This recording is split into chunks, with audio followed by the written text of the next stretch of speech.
What a thrill that we have. What an opportunity we have as a community to be able to just put our name in writing in God's kingdom.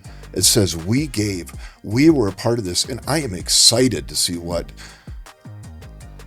we as a community are going to do. Yeah. I think it's powerful. Hey, Castleview, great to be here today, and looking forward to this conversation. We have our Legacy Banquet coming up this weekend, and the Legacy Banquet, of course, is all about raising funds for the future additions at the church. And you may remember these two from last week's conversation. Decided to sit down with them again. Steve, thanks for being here with us today. Bill, good to see you as well. Good day yesterday. Tell me about it. What, from your perspective, we had a little golf tournament yesterday. What do you want to tell us about it? Bill? We played well. We played very well. Yeah. Yeah. It was a really entertaining day, but it was really just a great day of camaraderie, getting together, and just spending time with people I really treasure. And then you, of course. Wow, Steve, that was really a nice thing for him to say. He was not talking like this 2 minutes ago before we got rolling here. I mean, he sounded like a different guy, didn't he? He was a little salty, but I think he was reflecting on the way he played yesterday. Yeah, I think so too. You know, we got fourth place. Yes. We shot, I got to say this, I'm looking at the cameras, I say it, we shot a 59 yesterday. We're 28 on the front nine. And if Bill would have showed up yesterday, we may have actually challenged the leaders. What do you think, Steve? That's true. Yeah, it was a little disconcerting when about half the holes he wasn't even playing with it because he was back in the woods looking for his ball from the last hole. That's right. He was concerned all day that Mary was going to be mad. He said this, didn't he? He said this literally a dozen times yesterday. Mary only gives me a certain amount of balls, and I'm losing them, and I'm really going to be in trouble when I get home. Yeah, I think the only reason that he was able to finish the round was they gave us each a sleeve of balls for playing in the tournament. And we all gave him our sleeves Yes. that we got as well. Yeah. So it's a good time. Well, yeah, this is a great way to start something for the Legacy Banquet with a bunch of lies. I'm impressed by both of you right now. This is exactly how I remember it. Steve? My recollection is exactly the same. No, I will say the joking and the camaraderie that we just had is what we had for 5 hours yesterday. Yeah, it was so much fun. It was a good time. Yeah. Carrie was with us as well, Yes. and he's a great golfer. It's a good time. Yeah. We talked about this. I look forward to. Debbie's been telling me now for a few months. She's been saying, "Hey, we got to have a church golf tournament. To raise some funds for some different things." And seeing it yesterday, I went, you know what? This would be a lot of fun, and I think it could be really effective as well. So we'll be looking at that here pretty soon. Yeah, we'll be looking at that. Well, I want to talk about Legacy Banquet today, and we had a special Sunday this past Sunday. We talked a little bit about it coming up, and we looked at Joash's chest, and he brings that out in front of the people, and they give, and they're faithful and they're generous, and they wanted to rebuild Solomon's temple. It was the place of worship, and it was the place that the priests did their duties, and it was the house of the Ark of the Covenant, the presence of God. And we're looking at this for our church as an expansion so that we can reach more people for Jesus here in this community. And one of the statements that I made was, it's not about numbers in a way, but every number has a name. And what I meant by that, it's not about numbers in the sense that, hey, look at us. We've got this many people. We can reach 1,000. We can reach 1,500. That's really not the idea of it. The idea of it is we understand that every single person has a name. Every person has a purpose, and we want to reach those individuals. As you guys are looking at the Legacy Banquet this weekend personally, and as we talk to church members this coming Saturday, how are you praying about this personally? What does it look like in your own mind as you sit down with your wives and you all are discussing this? How do you decide? Do you take a piece of paper and a pencil and say, this is what we got, this is what we're comfortable? What does it look like? How do you even pray through this? I'm springing this question on you right now, but I'd like to hear this. I think for us, it's less a mathematical exercise, because if it's a mathematical exercise, we are limiting ourselves to what our sense of our ability to give is. And I think we really need to focus on what God wants us to give, because God has always proven in our lives, I think in the lives of the church, that He is faithful to honor whatever we decide to give. And if we set our giving based on sitting down and doing the math, I think the number is going to be a lot smaller than if we base our giving on what we believe God wants us to give and having faith in His provision for us. So it's not a mathematical equation. Right. It really is more of a faith step. Yeah. Bill, what about you? Well, mine's a little different. Only because I'm not in charge of my financing and in some ways not in charge of anything. So Mary and I did have this conversation, and I shared with our life group on Sunday night is that we're very open about this. We did make the commitment to tithe on the challenge that you did, and we've been doing that. It is not... we have had our moments of feeling tight, without a doubt. When we came to this, and I expected Mary just to say, you know what, we're tithing, we can't do anything more. And I went to her and we talked about this, and she says, I have a number in my head. And I asked her, of course, will you share what number you have? And she says, no, I'm not ready to share that yet. What that is code for is, I have a number in my head, and what I decide is what we're going to do. So, all joking aside, I'm really, really thrilled that we're at this point, because even when it comes to Mary, she's very, very conservative, very protective of making sure she's a forecaster. She's always looking down range. She has literally gotten to the point now where she really believes that she has to trust and that the Holy Spirit is guiding her. We just talked about this on Sunday. That she really just is just looking to just get that answer. And we're both just praying about it. We're waiting. I'm just waiting to find out how much we're giving. So, that's interesting, because she would be the one, Dave Ramsey would say there's always two different people in a marriage, right? You've got the nerd, and you've got the free spender? Have you guys heard this analogy he gives? Yeah. There's always two. Mary is definitely the nerd. Okay, so yeah, right. I would say you're the nerd in most areas. Free spending nerd, maybe? But she would be the one that's sharpening her pencil, and yes, she's... always. And that's a good. That's not a bad thing. You need that, right? Especially in a business that you're doing. And you've got to have that. I'm typically the one that just free spends. Sure. Hey, it'll all. But she's the one going, no. We've got bills coming up. We've got things we have to take care of. And I do have to clarify one thing, just because you both hacked on me in the beginning of this. Pastor Tate's golf game was not great. Well, I don't know why he was all over the place, and multiple times. Steve and I looked at each other and says, okay, is it time to call Mary and bring in the muscle? That decision should have been easy. That should have been done before you invited me the first time. So that's your own fault. Let me ask you this. If our church has been in our new building for a year and a half, we're not even quite 18 months into the building. Why are we talking about doing this again? Like, there's got to be a little bit of a, what do we do? Some people that have been through this, there's been a lot of sacrifice. There's been a lot of giving. There's been a lot of faithfulness involved. There's been a lot of requests for giving. Why are we doing this again already?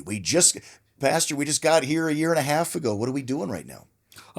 To me, there are a couple of reasons. The first is we still have debt outstanding from building the original building. Yeah. And just like with our mortgage, that debt requires that every month we make a payment to service the debt. The payment of that mortgage payment, if you will, to service the debt means that we can't use that money for ministry. Yeah. And so by extinguishing the debt, that gives us more resources to use for ministry with the existing building. The other reason is we are already full.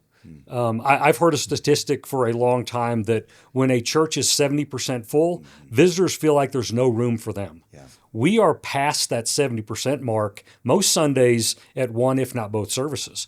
So I think we are already starting to limit our ability to reach more people in the area because we are 70+% full already. Yeah, sure. Boy, spoken like a true banker there too. I mean, you're exactly right. You got to service that. We've got to be able to pay down what we have now so that we can start on that second project. Right. But I like how you said that. Those funds we want to be using for ministry. We want to reach people, and that would allow us to be able to do that. Bill, why are we doing this? Well, and as most people know now that we specialize in building churches, that's really what our focus point is. We have literally just finished up with the building project that we walked in, and they had become so limited in what they were capable of doing based on the fact that they had restricted their desire to expand. They waited too long. Their community had already maxed out. It was already full. Yeah. Their giving had become flat. Everything about it had become flat within that community. And then they come and they want to have an expansion. They were already years late in planning for the expansion. Yes. They had already limited and capped themselves based on what the facility was providing. People may not realize this. You may walk into the building during the day and there's not a lot going on. Go there on a Sunday night and see what's going on in the ministries. Go there on a Sunday during the day and go walk in the children's ministry and see what's going on back there. We're already at our maximum right now. Yeah. It is so critically important that we start looking 2 years, 3 years down the road. If we don't get this planning going, it could take us 2 to 3 years to get this building built. Yes. In 2 to 3 years, if we're not already in progress on this thing, we're already years behind.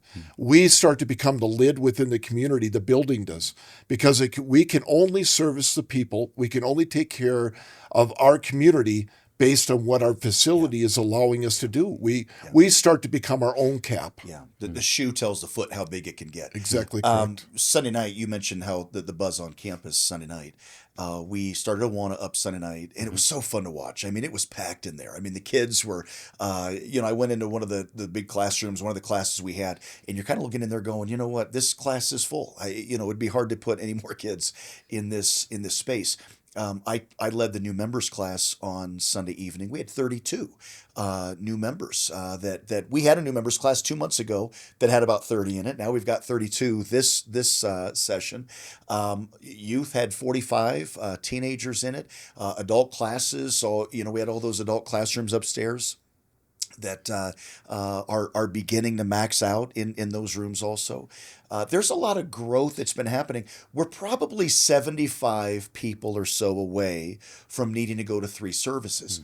And, that's not the worst thing in the world. We can do that. I know a lot of times people say, whoa, you're going to lose the family, Well, once you get to 500 people, the terminology of family is a little bit relative. You only know so many people in the church. Stats tell us that if you go to a church of 60, you know about 60 people. And if you go to a church of 120, you know about 60 people. And if you go to a church of 500, it goes all the way up to about 60 people. Yeah. And that's kind of what most people can get to know either way.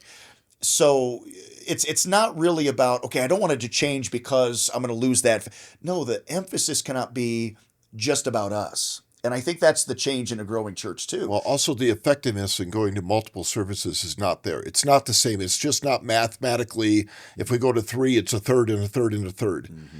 We still all have our favorite areas to be. We have become family. Yeah. And I love the feeling of the 9 o'clock service, of the 10 o'clock service. It is a family. It's very distinct. Mm-hmm. And you see people hang across, they congregate within groups because we're all becoming a family. You add a third service in the morning, who's going to go to it? We all love being together. We all love being our family. Sure.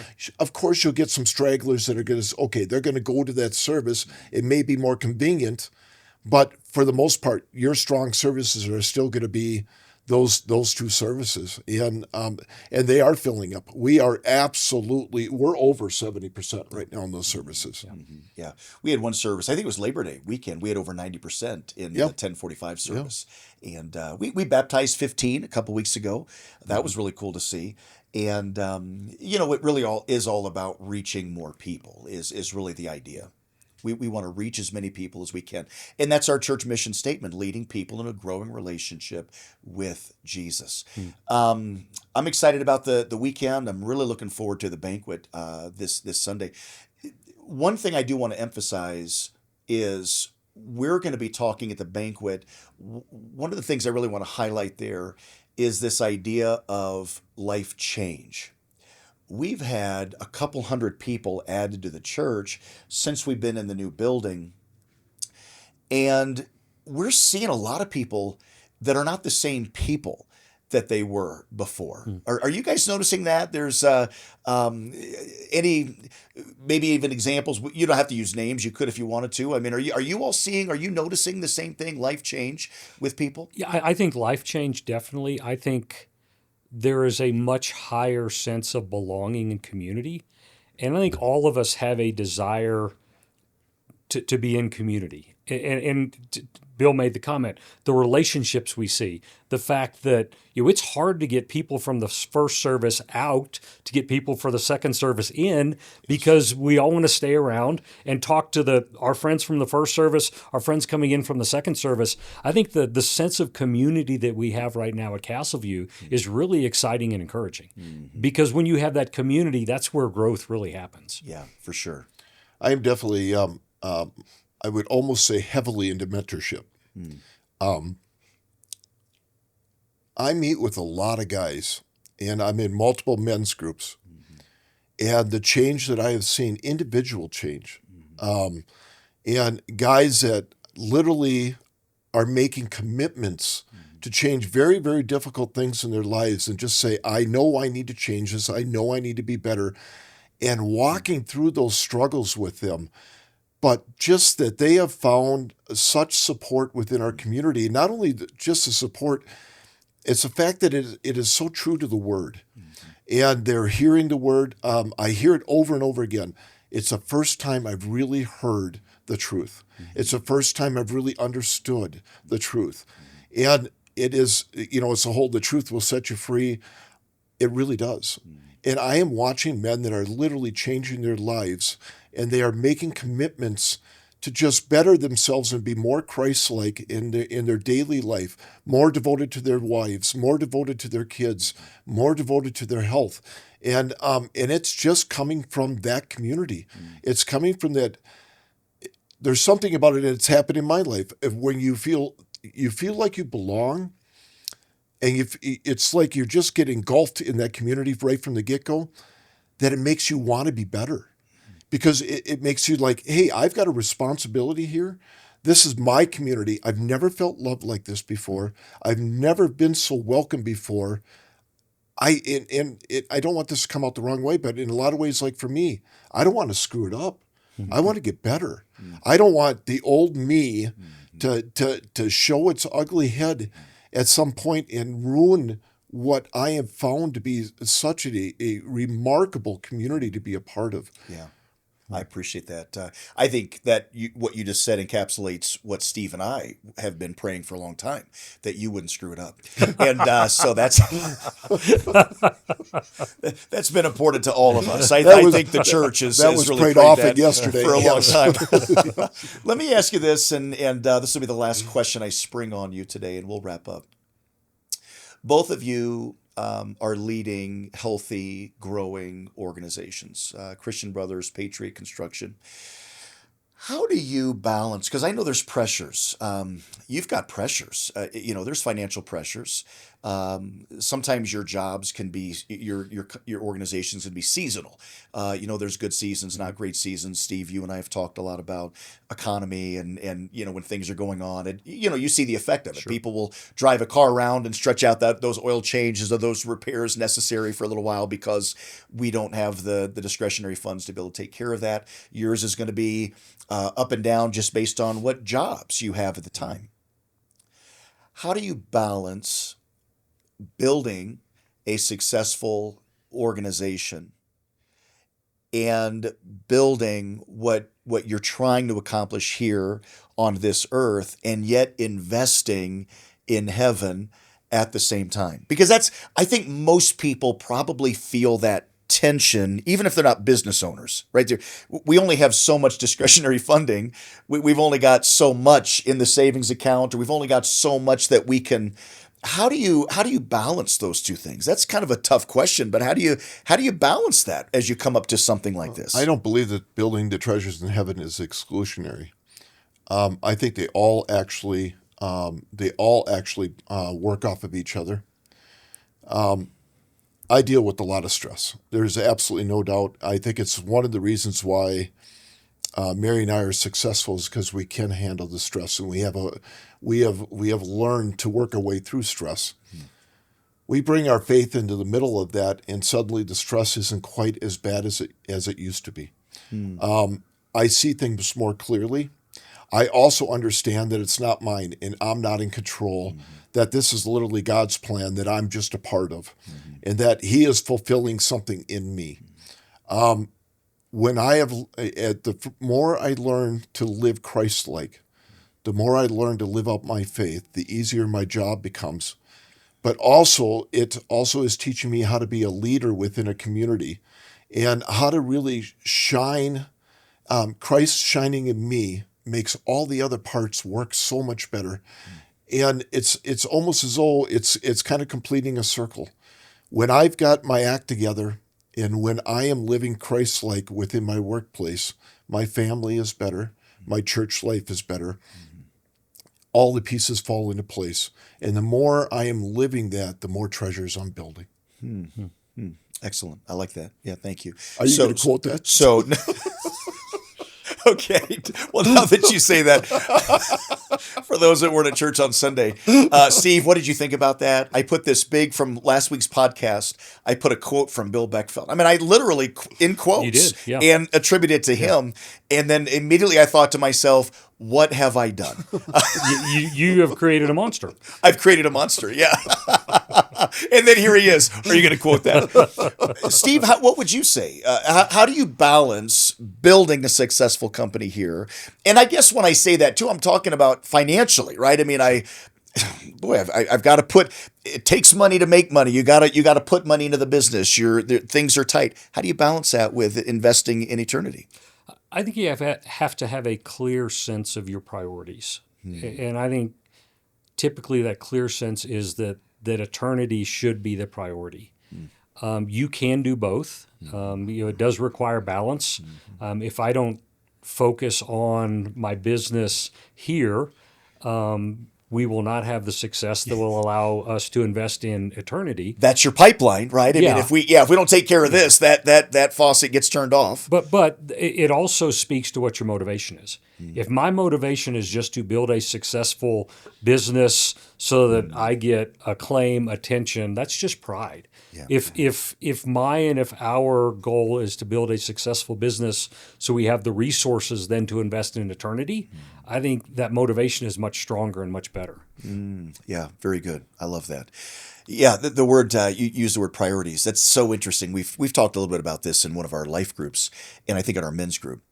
Priority, when it was given as a word decades ago, it was singular form only. That there was not the plural was not part of that. It wasn't priorities. It was priority. And later we've added that plural to it, priorities. And the reason for that was really there's one priority in life, right? I mean, you can't focus on 10 different things. I mean, you've got to have it at the end of the day, there's got to be something that drives everything that you do. And based on what you've said already today, the foundation of all of it would be Jesus. I mean, it would be, okay, God, you just said you're a better husband, better leader. If Jesus is at the center of everything, you're able to give more, serve more, accomplish more when Jesus is at the foundation of everything. And I think that as we approach this weekend, it really does become, okay, God, what's my priority in life? Is my priority, like you just said, pride? Is it I get to have a big name in the community, people recognize me a certain way, or will I use this platform, most importantly, for Jesus? Will I use my finances and the blessings you've given me, more importantly, for Jesus? And so that would be the priority of our lives. Yeah. Thanks, guys. That was really good. One last thing. Legacy. This whole banquet is about leaving a legacy. Yeah. And we are the beneficiaries of somebody else laying the groundwork. So good. Yeah. We wouldn't be here. All these members would not be here if people did not sacrifice. Yeah. I am just grateful that I can be a part of this, that I can give to something that is 100% treasures in heaven. Everything I give in this banquet is treasures. And I am just overwhelmed with gratitude for what happened before, but in gratitude for being able to be a part of this. What a thrill that we have. What an opportunity we have as a community to be able to just put our name in writing in God's kingdom. It says we gave, we were a part of this, and I am excited to see what we as a community are going to do. Yeah. I think it's powerful. It's a great, You know, I've had the occasion to reflect on our time at Castleview. We joined when the church was at the elementary school. Yeah. We lived through the COVID years. Yeah. When first we met online, and then we met at another church. And then we were able to get back together at the Suttons, and we saw the church grow. But when we moved into our existing building, we were maybe 250 strong. It was 250 strong because as we talked to banks about the financing needs of the church, they were amazed at the generosity of the church. But we were still 250 strong, and it's easy to look at where we are today and think, okay, we got a pretty good thing going. Yeah. God has used Castleview so much over the 17 years. When you think back to, we built that piece of property when if you drove Crowfoot from Founders to Stroh Ranch, there probably weren't 6 houses on that road. Almost nothing. And you look at it now and there are thousands of rooftops and more going in every week. And I believe that God put us where he put us for such a time as this. That's it. And he knew that all these houses were coming in. Yep. And all of these people's moving into the area needed a church and needed a church home. And he put us there before we even had any idea what was going to happen there, before anybody knew that it was going to happen. And so to be in the middle of what I think is really God working is really exciting because we're not finished. We've only just begun. Yeah. And it's exciting to think about where the church is going. It's humbling and encouraging to think about where the church has come from. Yeah. Because any church to have survived through COVID is a victory. Yeah, that's right. But to survive through COVID and to thrive the way that we're thriving now, to see lives change, to see people coming to the church, more importantly, to see people coming to Christ, to see families being changed is just incredible. And we get to be a piece of that and a part of that. Yeah. And the next building is important? Absolutely. Do I believe that we're going to build the next building? There's no reason for me not to believe that. Yeah. Just looking at where God's brought us to at this point. Now, you've made the comment before, God's already got the money for the next building. It's just in our pockets. I think we are called to be generous and to be sacrificial, not for any other reason than to be a part of what God is going to do at Castleview. Yeah. But how cool is it that we get to be a part of that? Yeah, I love that. 6,000 homes are coming around us. Yeah. 6,000 homes. Just think of the amount of people, and that's going to be done in a couple of years. Yeah. And we're right in the middle of it. Our community has got we absolutely have the ability, and we've got the structure, and we've got all of the demographics needed to bust this thing right out of the seams and make something that is just unbelievable. We haven't even started with where we're going. That's how I'm feeling right now as well. God's got some big plans, as long as we stay out of the way of it. Yes. And like you said a minute ago, Bill, don't screw it up and keep our eyes on Jesus.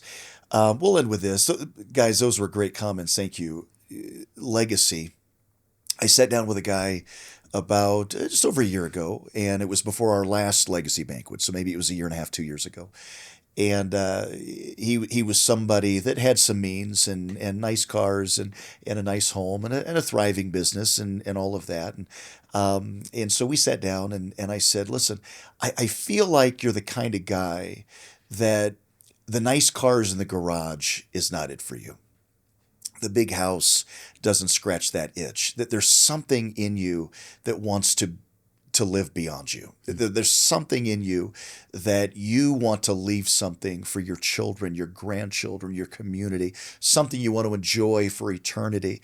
And I really challenged him, listen, let's get a focus on not just your lifetime and not just your life. Let's get a focus on a legacy here. And that's kind of where the first legacy idea of Banquet kind of came out of, was that conversation in some ways. And I'm really praying and trusting that we will have a group of people that will see it that way. And not everyone listening to this is going to be in that same boat. Not everybody listening at our church would be able to say, oh, yeah, I've got the really nice cars in the garage and I've got the big house and I've got the business or the successful career. Not everyone will be able to say that. But it's like the widow with the 2 mites and Jesus saying, listen, it's not equal gifts. Not everybody can give the same amount, but Jesus sees when there's equal sacrifice, right? I gave, it wasn't nearly what someone else might be able to do, but it was what I could do. And that's where I pray that everybody's heart is as we gather around this Saturday evening. I think it's important to remember that God doesn't need our money. Yeah. We get the privilege of investing in the work that God's doing and that God's going to do. Yeah. And the most selfish thing that I can do is approach this saying, oh, God needs what I can give. No, he doesn't. Yeah. You know, I mean, God owns it all. He does. We get the opportunity and the privilege to participate. Yeah, we get to participate and we get those blessings. Yes. And he does own it all, and he's waiting to see how much of it we're going to give back to him. Yeah, sure. How much are we going to give back? Yeah, amen. Yeah. Great stuff. Hey, church, thanks for listening today. I thought those comments were excellent. And I'm really praying for this weekend. I'm praying that you would be able to be a part of what God is doing this weekend. I believe God's going to do some really neat things. And you don't want to look back at it and say, boy, I wish I would have been involved in what God did. I want to really encourage you. Just pray about what God will have you do. Some of you, God has enabled you to be able to sacrifice and give in a way that not everyone can. And maybe you're on the side that, you know what, I'm not the one that can really carry the load on this. But do what God leads you to do. If you've not signed up yet for the Legacy Banquet, you can go to Church Center, go under groups, and there is the Legacy Banquet there. I think we've got 10 or 12 spaces open still. And there is limited seating that evening. And so if you've not yet signed up, stop right now, take just a moment, sign up for it. We want you to be there. You're going to enjoy. We've got a nice presentation. We're going to be showing you even renderings of what a future worship center could look like, where we're headed with different things. And so you'll want to be there. I think you'll really be encouraged. I think you'll be inspired by what is happening that evening. And so you won't want to miss this coming Saturday. It's at 6 o'clock, September 13th. We've got childcare available, and we really want you to be a part of what is going on. Hey, thank you for watching this episode of the Castleview Baptist Podcast. We're looking forward to Saturday, and we're praying that God would really do a great work, and we will see you again here next week.